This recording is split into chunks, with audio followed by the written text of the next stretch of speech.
All right, everyone, thank you for checking out the channel. Make sure to hit that like button and subscribe. We're going to be closing this one finally up. Got plenty of videos on this build here. I'm going to be linking the full build playlist at the very end. And if you're concerned about what this costs, I am going to try to just do a quick run through of what the total is going to be, what this cost me. And it's probably going to blow me away, something I won't be able to tell the wife. Let's go around this machine, talk about what we got going on, and then get this one done. All right, so here we are. Since the last video, what we did do is get those graphics complete. As you all saw, we have the Hustler graphics on here. I did have my guy over there put the 421 on there, as well as the MX Hardcore. That's the port work that we got done from HJR. But this machine is fully custom. It looks absolutely wonderful.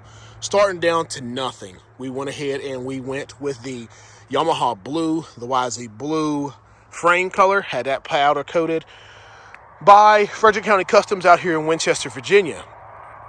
Same, I did everything else powder coated. Rest of the colors, I have the Alba long travel front arms. Those arms are powder coated the same color, as well as the rear swing arm. I have to see who that one was by. Tyson Racing swing arm on the rear, but we're going to start from the front.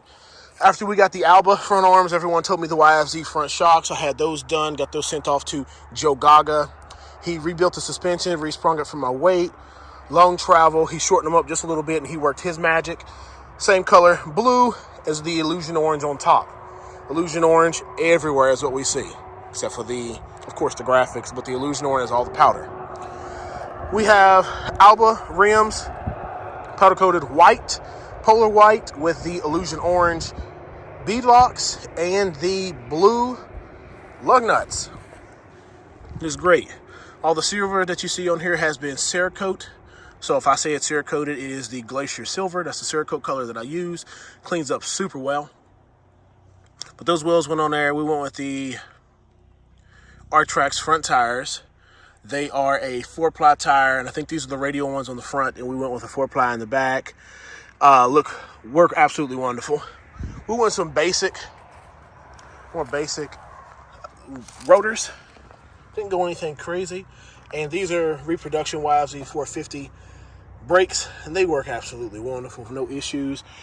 I have my orange brake lines going up to there, my bumper with my custom powder coated AKQ, all custom quads.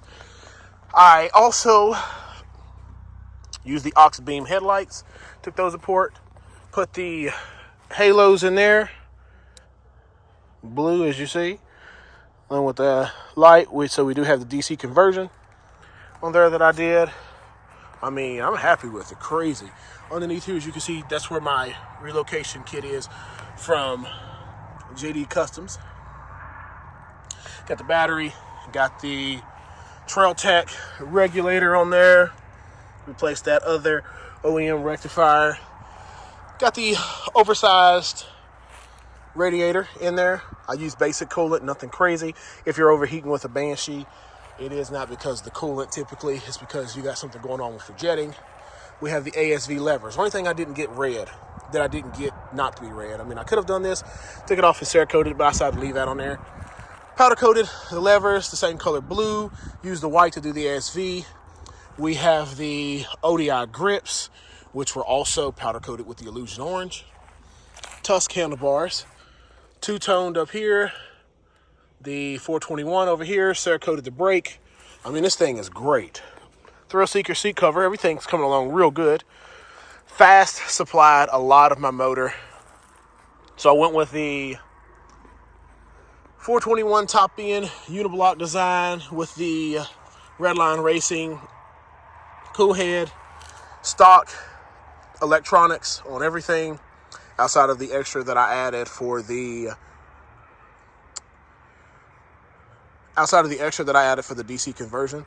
I did go with Shears exhaust raw. I like how it looks for sure. Fast covers, stock clutch cover. Well, stock clutch on the other side, not a stock clutch cover. The stock clutch cover is the see-through style as well, and it also is meant to be able to house the lockup cover. So has a lockup on there. The reeds are V-Force 4s. The carbs are PWK. I think they're 35s. I want to say 35s. Yes. Cerakoted those as well and left the OEM serial number on there so everyone can know that they're authentic if I ever sell it. K&N air filter, OEM rear brake. As I said, I did do the Tyson swing arm, but we have the stock shock rebuilt by Joe Gaga. Stock rotors and all that, those all are fine, but you have the aftermarket carrier bearing with the enclosed style instead of that OEM style that they have going. So switch that all up, dual brake pistons all over the whole thing so it stops really good. Cerakoted the axle, powder coated that little spacer there, and then Cerakoted the ends. All new hardware on everything. Got that chain slide and everything going on. I mean, this is great. It looks super clean. Got the exhaust. I did put a LTR rear brake LED. Now, if you want to know what this washcloth is for, it's just the way that I store mine. I stand them up on the rear, and this protects it in that standing up process so I don't slide it across. But, man, this looks good. I mean, you can't tell me. If there's anything you can do different, let me know. But this thing, man. I guess you all might want to see me put the helmet on and ride it down the road.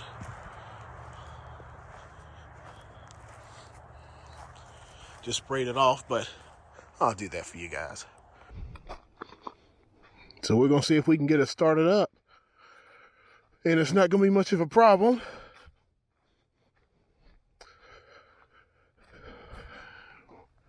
Run, we're in neutral. Not too many kicks. I'm on camera. Oh, yeah.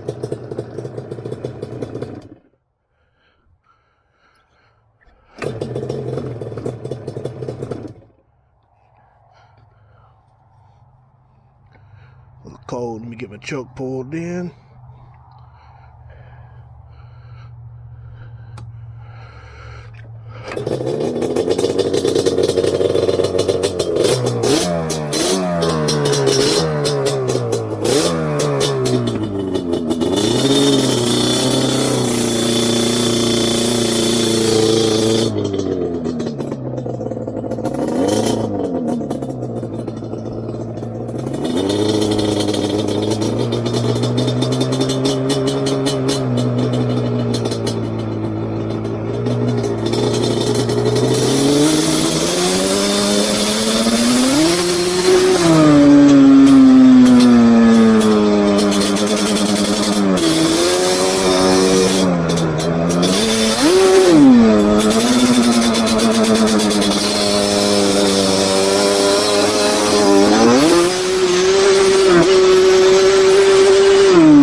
some of that dirt off there. All right, so ripped down the road. It ran wonderful.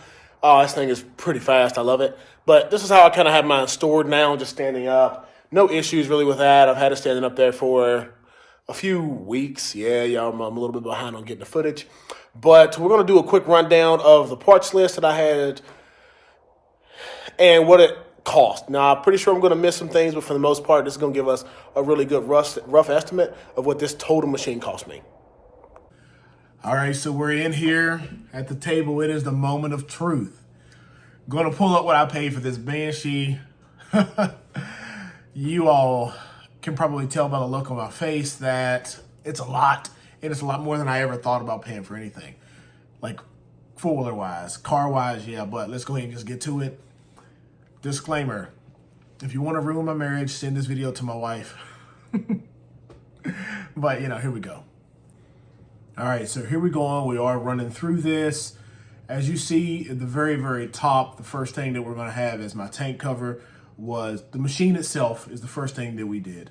So the machine, I bought it for $4,000 and it was a running Banshee. I wanted to customize it, so I wanted everything to be there. And I used some of the OEM parts of this and put on my 92. But right here we have our tank cover, $140, and our plastics and all those things right there did come from Partzillas. My seat cover came from Thrill Seekers. It was $79. The A-arms were from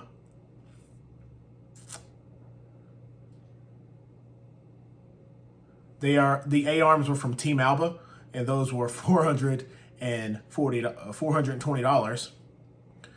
The front shocks, $270. I got those used online, and then I had the Joe Goggle rebuild, and he resprung them and put the dual rate springs on there. That was $890. The frame powder coat itself was $200 to have it done. Powder was maybe like $50. We don't have that on here. The fuel line kit that I had bought for it was $13. The seat stops were missing, so I got those for $9, and I got the DCM exhaust. I paid about $700 for it, and then I sold it for $700. It came out of the pocket plus $6, but I did have it shipped and all that, so we're not really worried about that. I bought a 4 mil crank used, and it was for $334. The bead locks, $420 from Alba. The swing arm was Tyson Racing. That was $324. The carrier bearing, the carrier itself, the carrier bearing one there was $95. I think I got that one from Vito's. It was one of the things I did get from Vito's. I tried to avoid stuff from there. The brake line holders that went in the rear, those chrome ones were $32.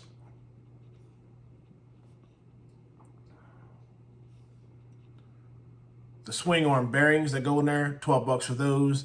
The CDI, I bought an OEM one offline. The one I had was aftermarket, and I wanted to keep all the OEM electronics, so that itself was $200. The battery that I bought for the DC conversion was $15. The Trail Tech regulator, $49. The plugs, stator plates, and so on.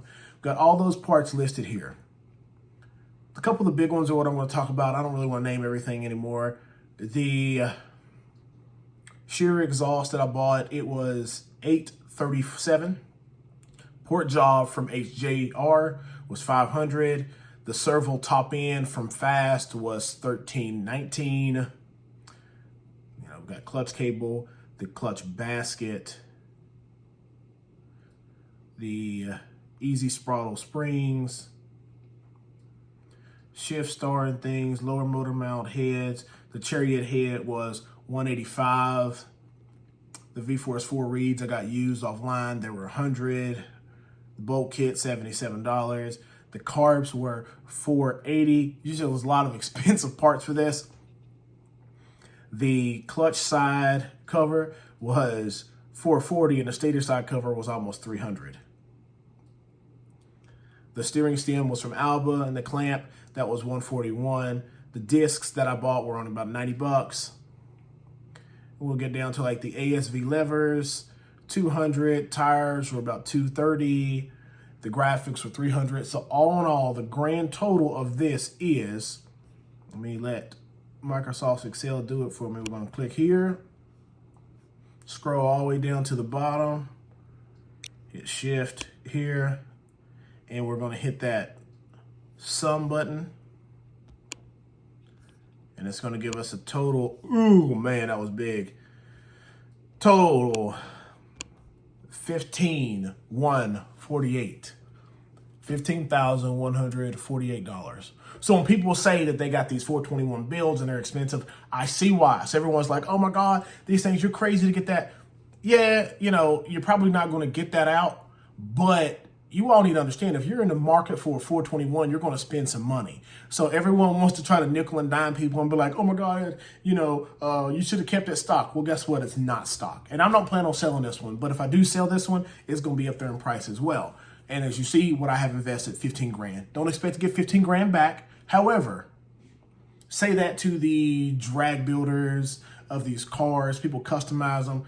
Let's not be playing games, right? But anyways, this concludes this video.